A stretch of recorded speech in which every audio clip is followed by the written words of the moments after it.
we also try to see that there are new challenges which are coming up, especially when we try to see with regard to that in society. We try to find out that many things are there which are seen as the uncovered histories, and they are to be what you can say seen in the new light, or they are to be rediscovered in that sense as such, and that is how we try to see. And keeping that particular thing in mind, we have a prominent perspective which can be thought of as an important aspect of Indian society, especially in the field of sociology. We try to see that feminist perspective plays a crucial role, and the feminist perspective, we try to say that this perspective is not to be seen in what I can say a specific discipline framework, rather it has to be seen across the discipline, because the feminine concern is something which is what I can say to be seen as part and parcel of society and should not be restricted to the specific discipline. Now, somehow we try to see the feminine perspective in the general sciences also, but also we will have the way in which we can see the sociology of gender, especially in the framework of feminist perspective. So, the first thing that we have to really see is to have the understanding of the meaning of feminine perspective as such, and also means the concept which is involved, what is the meaning of feminism in that sense as such, and then we try to see the trends which are part of the feminist perspective. And the third thing which we will try to focus upon is basically the contribution by the people in the field of feminist perspective, and here we try to see basically the contribution of Sharmila Rege, and Sharmila Rege's contribution can be seen focused in terms of feminist perspective in a sociological framework. That is why I am trying to touch upon this particular issue. But beyond that, we have many other scholars who can be rated in the field of feminist perspective, like we have Gail Omvet, then we have Beena Agrawal,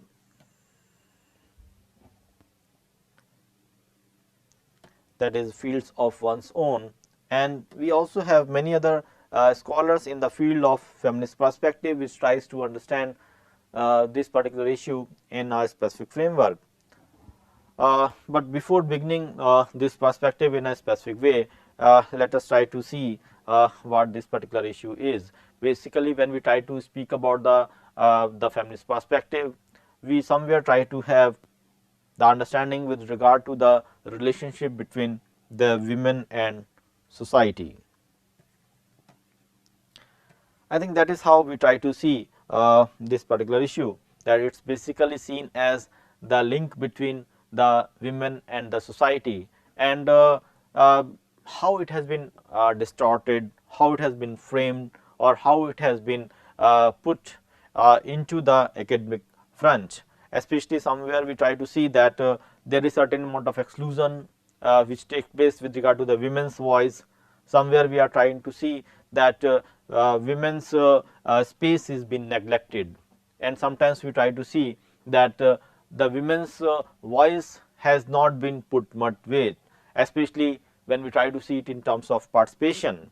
So, we can have the various ways in which we can see this particular issue within the feminist perspective, and it is an activist approach that sees the inequality as a systematic wrong that must be challenged.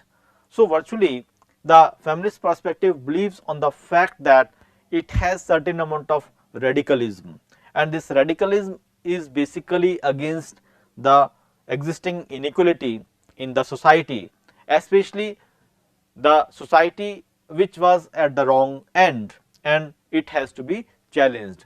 So, in that way we try to see that the feminist perspective is seen as what I can say the voice, the the silent voice which are now going to be more vibrant, visible in the public sphere, and also which can even have the capacity to challenge the existing or the hegemonic voices.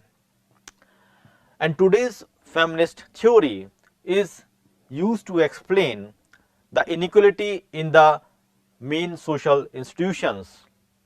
Especially its concern is that how explicitly dealing with the gender has to be seen in a sensitive way, because somewhere we try to find out that the institutions which are to be seen as the public entity, but they also are gender specific. So, how we can see these social institutions, the prevalence of inequality or the amount of expression of the voices of the gender in a specific way, I think these are the things which the feminist perspective deals with. And we also have what you can say can locate the feminist theory which tries to agree and disagrees on many issues in that sense as such, which we try to see. Basically, we try to see that it is an advocacy of social equality. I think this is how we can focus upon the feminist perspective, that it is basically an advocacy for equality. Now, this advocacy for equality is basically between the women and men. So, the advocacy of for equality between the women and men, and also it is in opposition to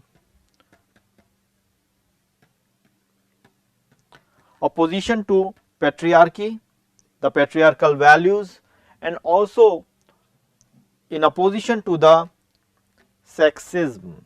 So, we have the issue of feminist perspective in opposition to patriarchy and also against the sexism in that sense as such. That is how we can build up our understanding about the feminist perspective. Now, one thing that is clear, that it is basically working for what? It is basically working to increase the equality, working towards equality. That of course is one strong thing which we can derive when we try to speak about the feminist perspective. Then another important thing that we can raise is basically we can have the understanding in terms of expansion of human choice.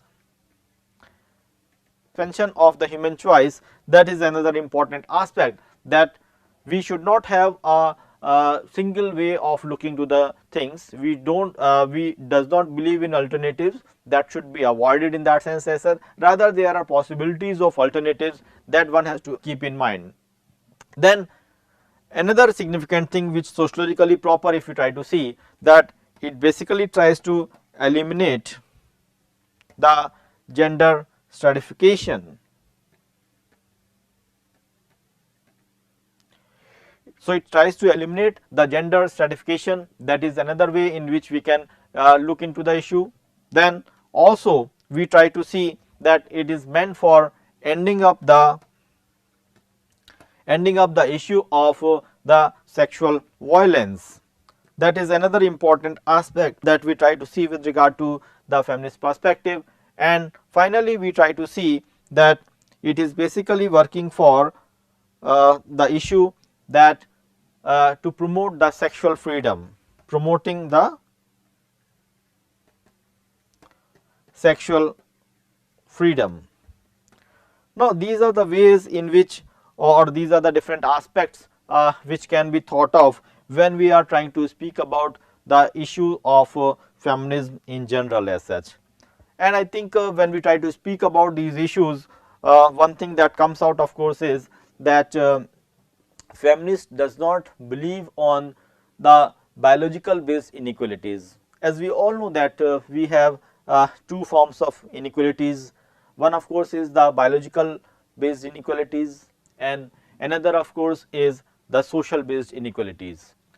Biological, we have many things which we can speak about, like we have the issue of age, we can have the issue of the race, we can have the issue of speaking about what I can say, the so called what you can say, intelligence in that sense as such, the IQ in that sense as such, and many other things which are part of the biological based differences. And these biological based differences can be seen as some aspect of inequality. Similarly, the male and the female is basically to be seen in terms of the biological entity. But the problem comes when we try to speak about the social based inequality. The social based inequality tries to focus upon that how the society constructs the inequality or how it promotes the inequality as such, and that is where we have to see that when we try to speak about the gender is to be seen as a neutral entity, because we try to see that gender is both masculine and feminine, but and that has to be seen in terms of the biological entities.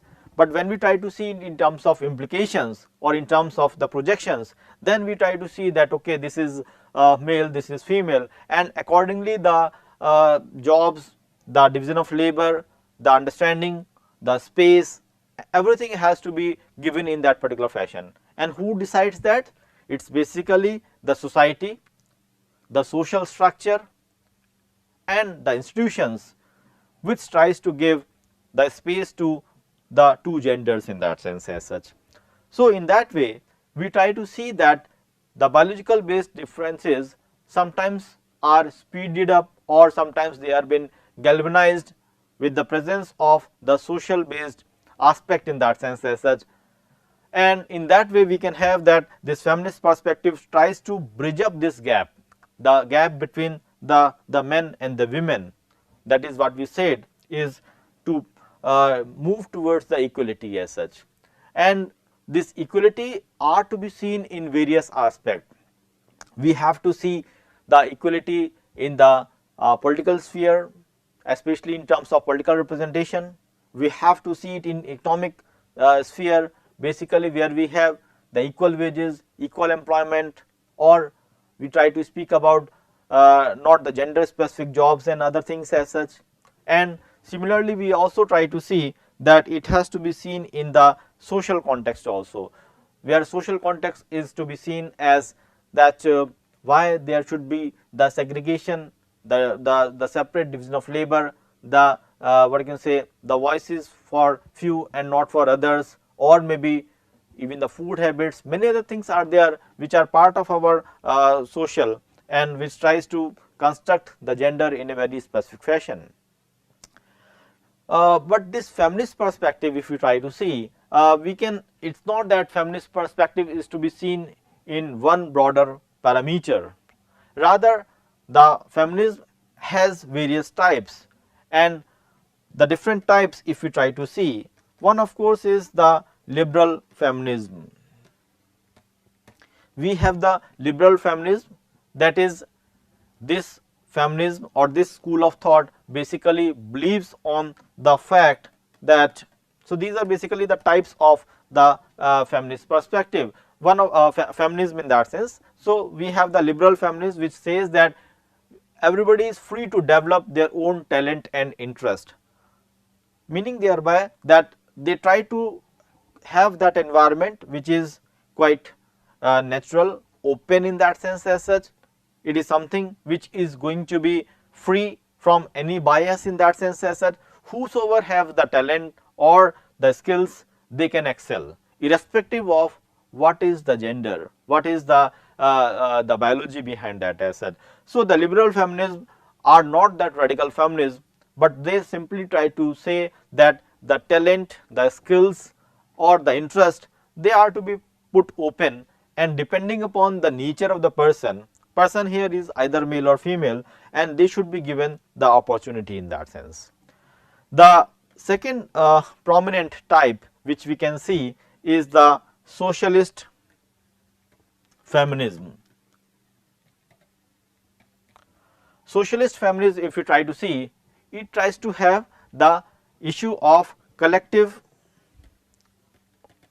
personal, it has to have the collective personal liberation, and this we try to see more in terms of what you can say that collectivity has to be represented. It's not that individual are or the individual women's are to be seen as the target and then they have to be elevated in that sense as that.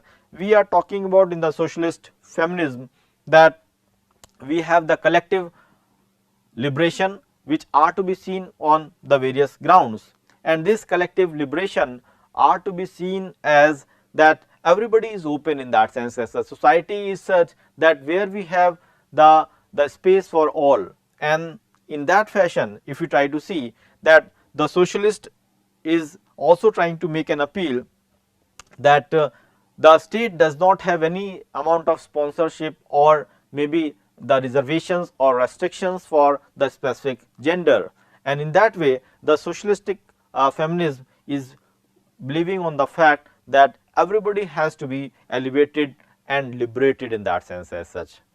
Then the third is the radical feminism. Radical feminism. Now, radical feminism basically it on the first hand it tries to eliminate the idea of gender. I think this is something which is to be seen in a very distinctive way, that the idea of gender has to be minimized or just lessened or just removed in that sense as such, and that of course is how we try to see the radical feminism in that sense as such, just overthrowing or just trying to move out from the issue of gender in that sense as such. So, the whole notion of gender has to be moved off, and we try to see it more in terms of that everybody is equal irrespective of what the gender is, and the understanding of gender itself is going to be evaporated in that sense as such. And apart from that, it basically tries to have the gender free what I can say revolutions, gender free revolutions, which are to be seen more in terms of the fact that anybody has the capacity to move ahead can or should be allowed in that sense as such. So, it believes in the egalitarianism. It believes in the egalitarianism with the fact that we have the gender free revolution, where it is that when we try to speak about the radical feminism, the idea of gender has to be minimized in that sense as such. And then we have the another type, that is opposition to the feminism in that sense as such. In opposition to the feminism, now this is basically seen as the threat to the male status. It is basically seen as a threat to the male status and also going to an extent of even their self respect. So, it is one can say that this can be seen as the hard form of radical, what one can say the ultra radicalism. Sometimes we can have another term ultra radicalism in that sense as such, the extreme radicalism. We can have parallel terms in that sense as such, extreme radicalism or the ultra radicalism, which is trying to have the fact that there is a threat to the male status or even their self respect, and there is always we try to see that the female which should act differently in that sense as such. And if you try to see, I think every society in the various nations, they can have either of the way, they can have the mixed way also, they have the combinations in that sense as such.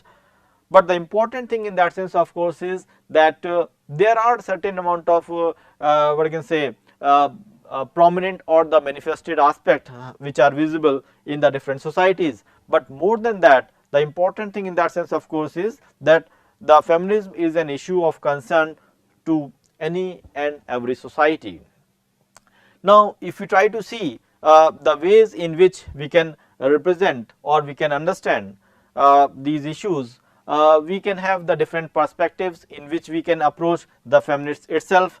But if we try to see how feminism has emerged as an important debate, I think when we try to speak about that, we try to speak about the period in terms of 1970s, where we have the understanding of the feminist issues in that sense as such, which becomes more seasoned, settled, and also debatable in that sense as such. And in India, basically, when we try to see that in 1970s, we have seen the debates to be very crucial. We have various scholars, the feminist scholars in that sense as such, like if we try to name some, we have this Neera Desai, which was trying to talk about this issue of gender in a specific way. We have Maitri Krishnaraj, which is again seen as a symbol of the feminist scholar in that sense as such. We have Iravati Karve,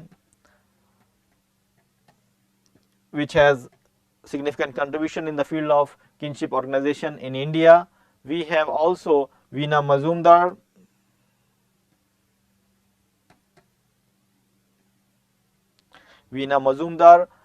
which was basically trying to speak about the field of one's own in an economic framework, that is the land rights to the women in India.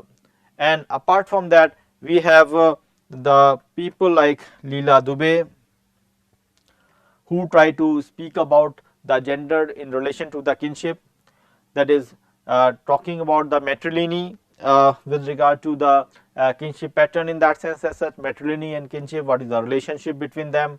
Then also we have Karuna Chanana, and Karuna Chanana's contribution is seen significantly in the field of gender, especially when we try to see that Karuna Chanana is trying to make out that how the feminine is going to be represented in the case of higher education or the education system in India. And in one of her work, she is trying to represent that how in the higher education, especially in universities and colleges, we have the specific form of hierarchy. Like we have the hierarchy of discipline for women, that is like arts for women, education for women in that sense as such, music or sometimes literature is for women. But when it comes down to the science and commerce, gradually we try to find out that lesser women are there as student and scholar in that particular field. Similarly, she also had spoken about or given the factual understanding. She has basically analyzed this UGC 9th and 10th document on higher education, and there she is trying to highlight that how in the various universities and colleges the representation of women as faculty is very meager.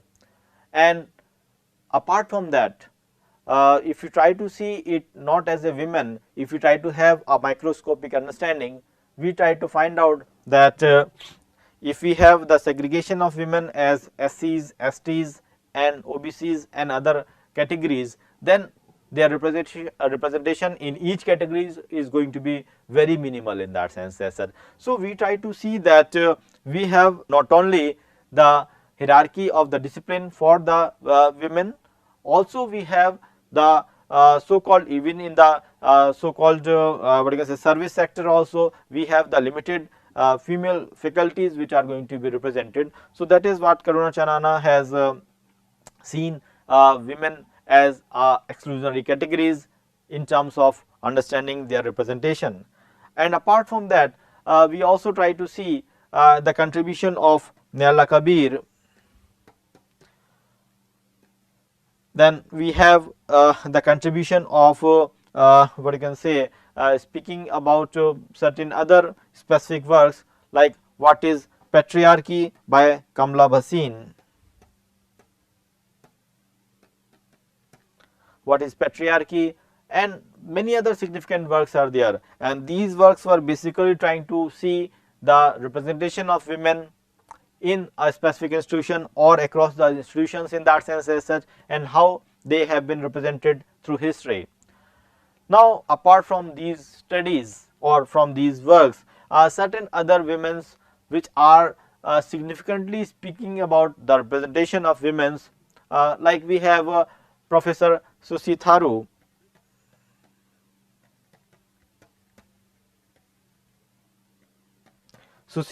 and then we have Professor like Vandana Shiva, they are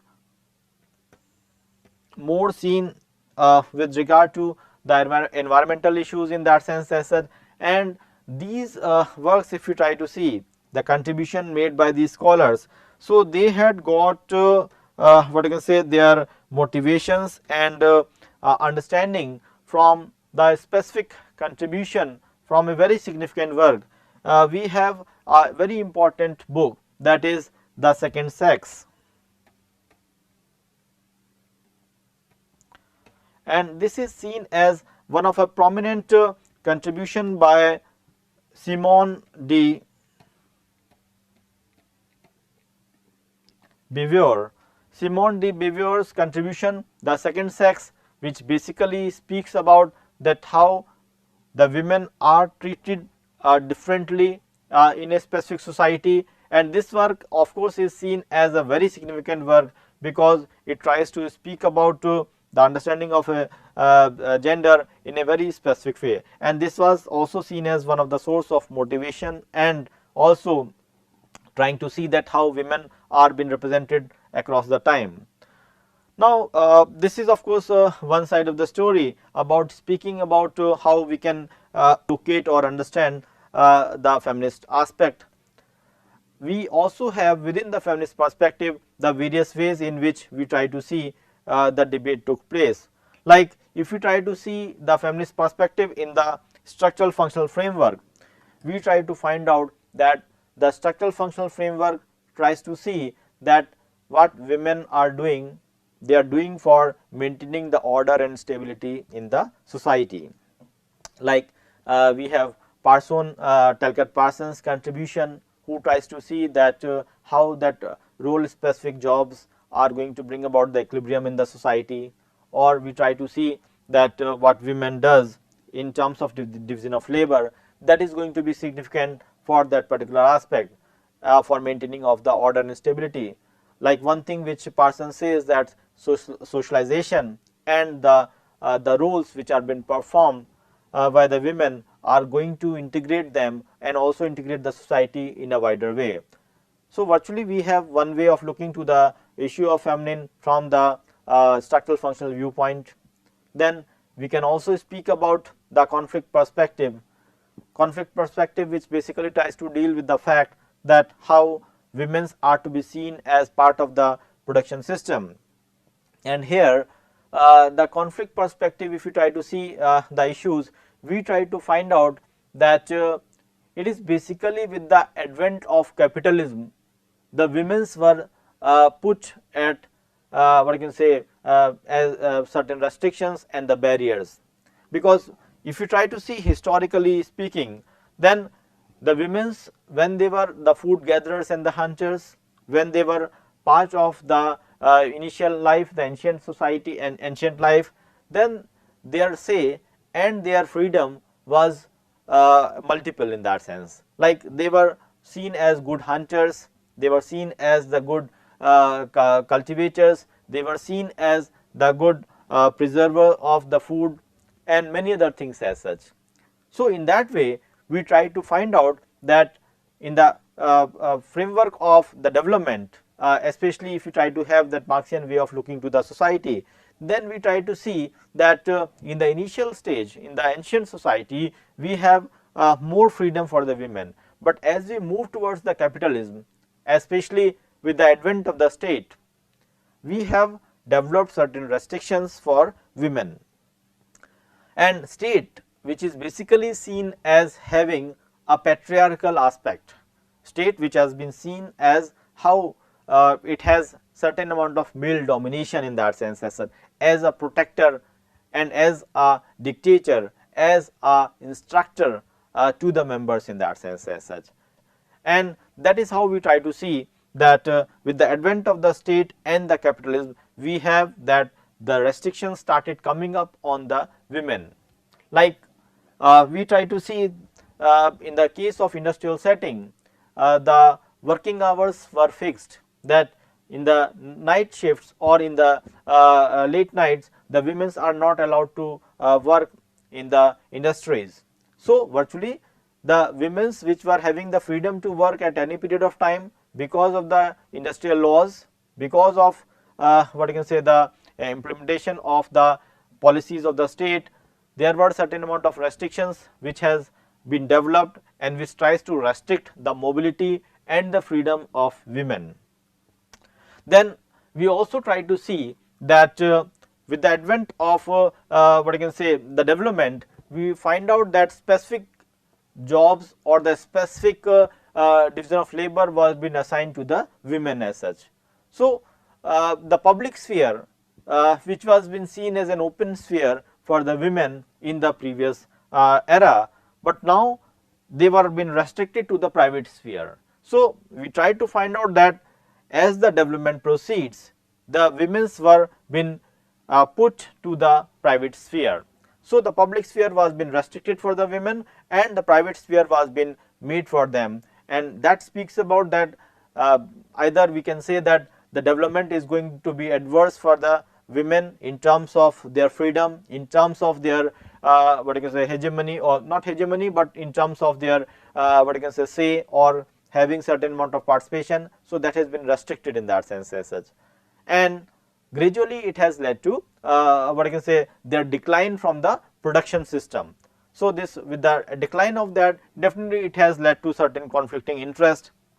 Who is going to be the controller of the property, or who is going to be the money maker in that sense as such. So all these things have gradually been taken off from the women and has been put into the hands of the male. So we see that there is a Marxian way of looking to the whole notion of the feminist perspective, and also we have the interactionist approach. The interactionist approach, which tries to have the study of the women at the micro level, especially trying to see their everyday behavior. We try to see that how the change topic of conversations are there in that sense as such, how ignored topics are chosen by the women in that sense as such, how to minimize the idea of women in that sense, or how to interrupt the women. Now these are certain things which the men like to do for the women in that sense as such, that when the interaction is taking place, then how men is going to deal with the women in that sense. Either suddenly the topic may change, sometimes ignoring certain topics in that sense as such. Sometimes we try to see that in the interaction they are being interrupted in that sense as such. So this is also the way in which we can understand this feminist perspective, that trying to see the behavior and the activities of women during the interaction in that sense as such. So we can have the interactionist approach also for looking to the feminist perspective, especially when we try to see the contribution of Mead. Mead was basically speaking about the tribal society. One society which has been talked about by Mead was the Arapash, which was basically having that both and male and the females were taught to be expressive. So it was having the issue of expression which was being open for both male and female. That was the society, type of society in the tribal society, the stage in that sense as well. Then you have the second thing, that is Mandugumor. Mandugumor basically where both genders were taught to be masculine.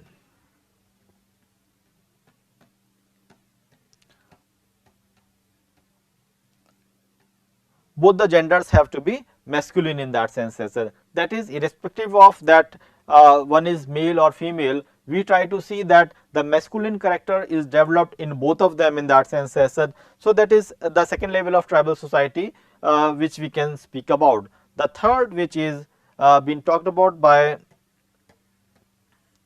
Mead, is Tekaboli. Now Tekaboli, if you try to see, we try to see that here the society is to be seen from the Western standards, and the basic idea in that sense of course is that male and the female are seen in the opposite roles, like the males are to be seen in terms of feminine and the females are to be seen in terms of masculine. So, trying to interchange the understanding of the gender sensitivity in that sense as such. Now, we have the three cases. One of course is open for both. In one case, we are trying to have the masculine character, that is the dominant character in both the genders in that sense as such, and in the third case we are trying to just reverse the understanding of the masculine and the feminine. So, this is this is the thing which can be visible through the interaction in that sense as such. So, Mead was trying to speak about the fact that when we try to speak about the interaction between the men and the women, we can see these aspects which can be seen visible during the process of interaction. And we also try to find out that these aspects are also to be seen in terms of like when we try to speak about the tribal society, can we say that the tribal society was more advanced? And here of course, I was just wanted to say one more thing. Like we all know that when we try to speak about the tribal society, one important thing that was there, that is the issue of the bride price. And in the case of the rural and the urban society, in the rural and the urban society, we have the phenomenon which we try to see in terms of the dowry. Now, if you try to see both the things as such, the tribal society which is considered to be less developed or inferior in that sense as such, and there we have the bride price.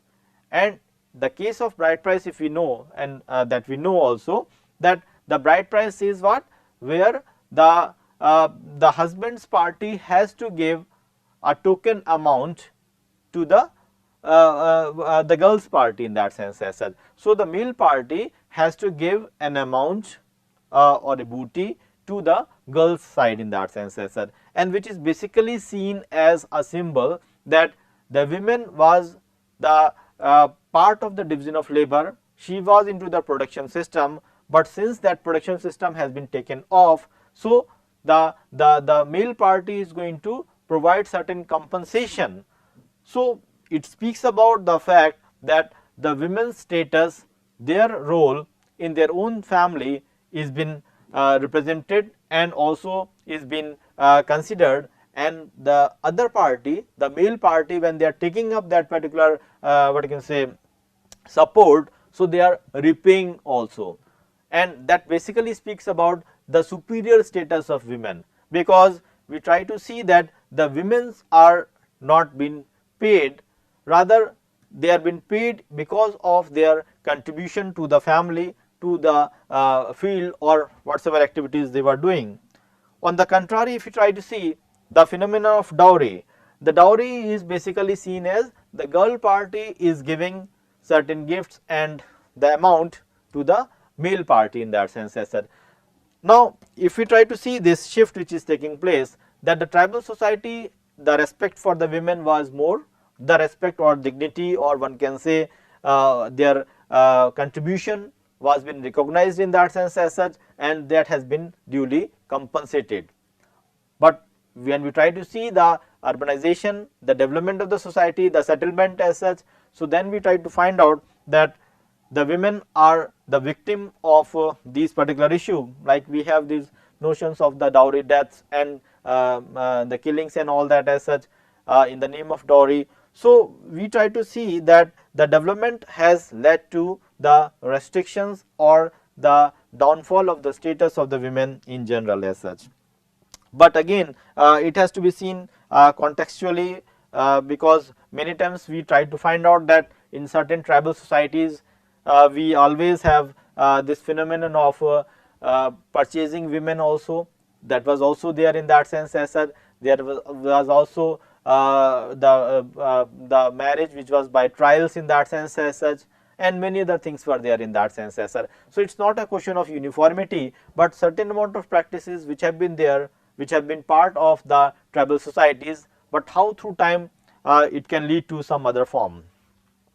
Now, coming down to the specific contribution, and here of course the contribution which we are trying to make out is the contribution by Sharmila Rege. And as we said that Sharmila Rege's contribution is going to be significant because she has been seen as the second generation of feminism in that sense as such.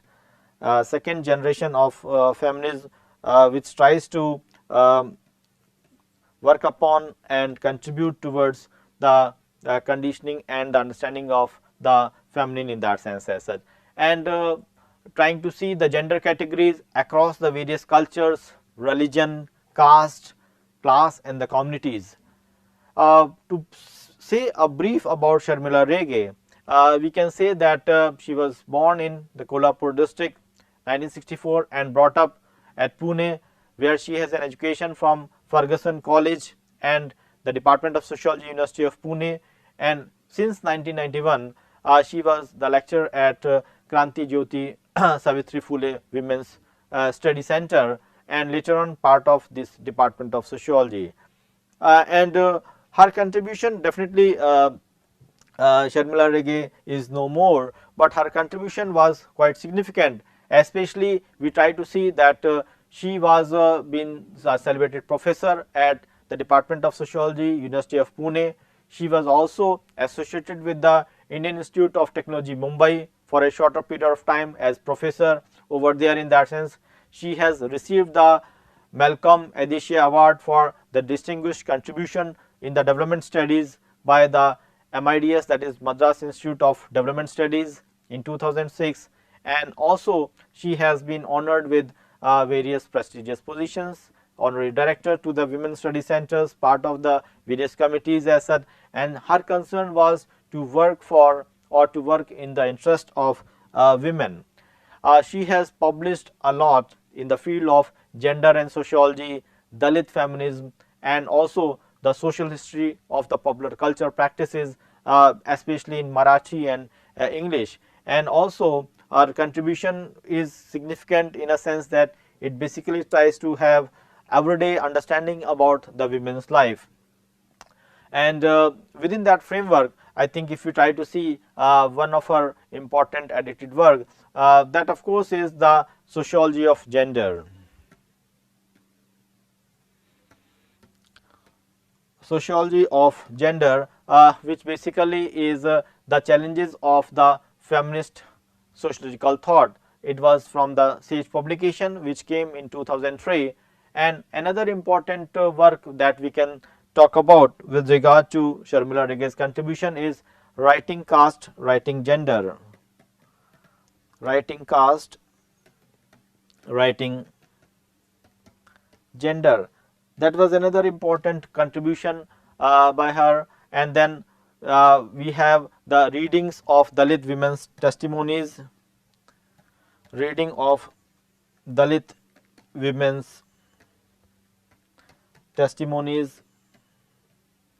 That was another significant work that we can speak about. And also she has written on Ambedkar's writing on Brahminical patriarchy, that has been part from this Navayana publications.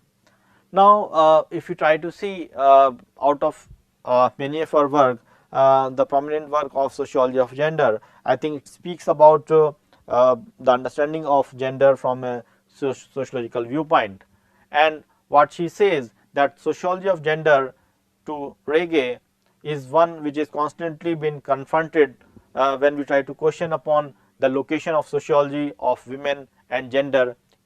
We try to find out that they have been at the periphery or at the margin of the academic borderland of sociology.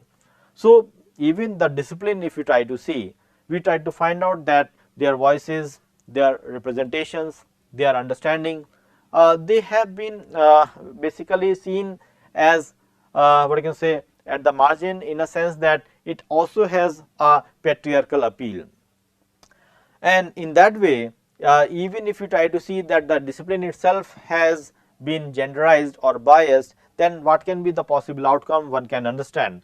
Especially she tried to identify that the important contributions in the field of Indian sociology, if you try to see, they do not want to accommodate the feminist contributions. That was one strong objection that she was trying to make out, that the feminine contributions are not being taken up seriously or accommodated, and for that she wanted to have certain amount of inclusion, which she tried to see in three broader categories. she wanted the inclusion of the issues related to the women in that sense as such. Then second thing in that sense of course is certain amount of separatism that has to be visible in that sense as such. And the third thing which she is trying to focus upon is the issue of reconceptualization. So, the inclusion of the women in the academia, in their contribution in that sense as such, basically which is to be seen in terms of not only the inclusion in a simple sense, rather it has to be seen in a radical way in which their voices are to be seen in a very strict and a serious manner in that sense as such. Then the issue of separatism which has to be seen in connection with the fact that the separatism is basically trying to have the gendered identity in that sense as such. Means it is not simply projecting the things on a commonality, rather it has to be seen in terms of the amount of distinctiveness in that sense as such. And the third thing which of course happens to be again important is the sort of reconceptualization. Now this reconceptualization, if you try to see, the reconceptualization is related to the fact that how we have to have the new terms which have to have certain amount of gender sensitivity in that sense as such. So, the reconceptualization itself requires that the concepts were not properly defined or understood, rather they are understood in a specific patriarchal sense. So, they have also to be dismantled, and we have to have the concept which has to have an intensity and an appeal for both the sexes in that sense as such. And apart from that, she also is having certain amount of pedagogical implications which needs the specific attention. While debating upon the space to be given to the gender in sociology, she was basically saying that the sociology of gender has to be allowed, which is to be allowed in terms of organic linkage. Especially we try to see that there should be the sociological curriculum where we have the engendering in sociology that should be debated out, engendering in sociology that is to be seen in that sense as such. And also we try to see that Breguet tries to have certain amount of pre-institutionalization phase of sociology, pre-institutionalization of pre-institutionalization phase of sociology. That is one thing which is trying to be seen, that we try to find out that this was the time or this was an era where the women's were not been represented much, their voices or their contributions have not been significantly seen. Then we also have the institutionalized phase of sociology, the institutionalized phase of sociology. Now this institutionalized phase of sociology is yet to have the full recognition, because it has started, it has to come up in that sense as such, where the scholarship generated by the various development processes should incorporate the spirit of women in that sense as such. It tries to raise the issues of the margin itself, the periphery and the center, without diverting the focus of the gender. Means the margins are to be re-understood, the center has to be re-understood, but again it does not mean that periphery should come to the center, rather the periphery which has been understood prior, that has to be seen differently as such. That is how we try to see we can work upon these issues, like the new frontiers of sociologies are to be opened, which try to cater upon the representation of the women in a specific sense. The contribution which is visible in this sociology of gender, it basically tries to have the new thought processes in that sense, the new sociological thoughts which have to emerge. Like we talk about certain names which figured well when we try to see this origin of sociology in India, Iravati Karve, and apart from that we do not have many important contributions which can be seen as the leading figures which has trying to give the direction to the whole notion of the development for the women's representation in sociology. And now we try to see that Sharmila Rodriguez's contribution for developing this sociology of gender has basically led to the new way of looking to the sociology as a discipline. And it is not only that, rather many new scholars that have come into prominence which tries to work upon, or which tries to speak about that women are to be represented in a specific way. Like we have very significant contributions which are coming up in the contemporary Indian writings in that sense as such. I think Professor Sujata Patel's contribution definitely, and her representation as the president of the Indian Sociological Society, that is definitely a remarkable phase of the development and the presence of the women in the national and the international framework. And beyond that, we also try to see that the women's, when they are occupying the specific positions, academic positions, definitely it will have certain concern for writings and the development of the sociology in a specific framework, and that has to be seen in that particular light. And we try to see this whole notion of feminism in India. We try to have the new set of movements which are coming up, especially we try to have various socio-cultural, political and the economic movements which tries to give the equal opportunities for women in India. In that sense as such, there was a plea for what I can say, the equal wages, gender equality in that sense as such, equal work, right to work, and also the equal wages. We have the right to access to the health and the education system, the equal rights for the political participations. So these are certain things which are to be seen as the what I can say, the spaces which are to be filled up with the presence of women. The Indian feminists also have fought against their own culture. Sometimes when we have the fight against others, it is easy to fight, but when we have to fight with ourselves, with our own, then the fight becomes troublesome, because then how we have to catch hold of our oppositions, that is going to be an important issue. Like historically speaking, we have India's patriarchal society where the prevalence of the sati pratha, we have the widow what I can say, putting up as a stigma in that sense as such. We also try to find out that the earlier India, which has lesser role of the women in general.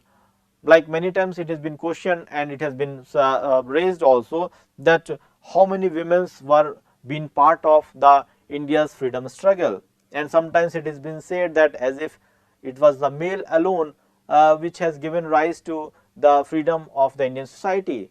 But on the contrary, we try to see that there is also the contribution of the women with regard to the freedom struggle, but their representation or their concern or their attempts for reforming and also for freeing India, that is not taken up in a broader panorama. So virtually we have to see that how the space, the public space has to be not only re-understood, rather it has to be reconstructed in that sense as such, which can have a better appeal, where we will have the opportunities for equal representation, and their justification should also be considered, so that we can have a better understanding about the Indian society.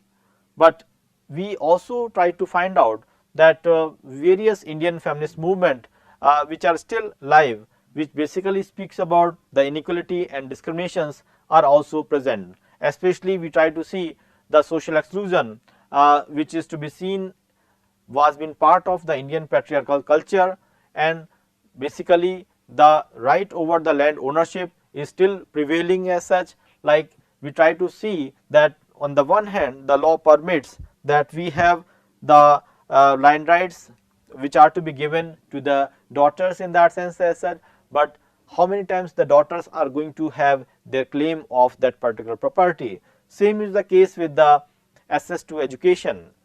Like we try to speak about the fact that access to education has been done by the right to education, and also by this the schemes which are being run especially by the government of India. But if you try to see in terms of distribution, we try to find out the distinction which is being based on that the girl child is more seen and visible in the public schools, but the boy is being put into the private. So it is not the question of education alone, even the quality of education also, it is not the access to education, rather the quality of access to education also has to be seen in a specific framework. And also we try to see that the new phenomenon which are coming up is with regard to the new policies, either it is the question of the understanding of the women as an honor killing in that sense as such, or we try to see the sex selective abortions which are taking place. All these things basically try to speak about the fact that still in the Indian societies there are many issues which have certain amount of gender specific concern. The only thing which we have to do of course is that we have to have certain amount of separatism which has been pointed out by Sharmila Rege, that what is the not the uniqueness, but what is required, that women has to be treated differently or has to be seen in a separate domain. That is how we have to really see the things.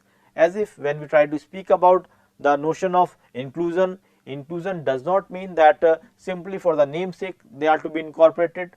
Like we try to see in many cases that 73rd amendment has been implemented where the women are been representing the panchayats, but if you try to see on the factual notion, we try to find out that many times women are not taking up that particular job in a serious way, or they are being guided by the male part, or sometimes they are seen as the dummies in the name of the male.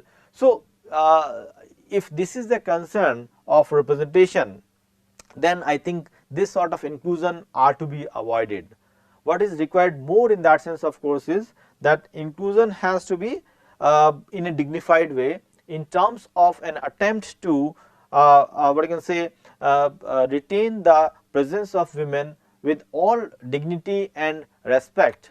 And also as we discussed that radical feminism is required, but radical feminism, if the society itself is taking care of the measures, then I think there is no need for such radical feminism. If we have definitely the exchange of the roles, or sometimes if we try to see that the whole notion of the joint family which has the patriarchal aspect is being seen in terms of the equal representation for the women also, then these questions may not arise. Like the reconceptualization which we are speaking about, the reconceptualization of the Indian joint family has to be seen not simply in terms of the patriarchal head, rather it has to be seen as in either way, patriarchal or the matriarchal head. Like we have the matrilineal which has been part of our society in specific cultures also, where we see that the women are the controller of the property and the other issues in that sense as that. So it does not say, or that it does not mean that the Indian culture does not have that capacity to accommodate and represent the women. The only thing of course is that spread effect should have certain amount of uniformity. If we maintain that uniformity, then it can have the better representation of the women as such. Now the point of course is that if these issues are taken up seriously, then the whole notion of injustice against the women, or maybe the reservations for women are not needed in that sense as such, and that will lead to the healthy development of society. So with these words we can put up an end to this particular understanding, and we will have interaction and further learnings in some other deliberations accordingly. Thank you.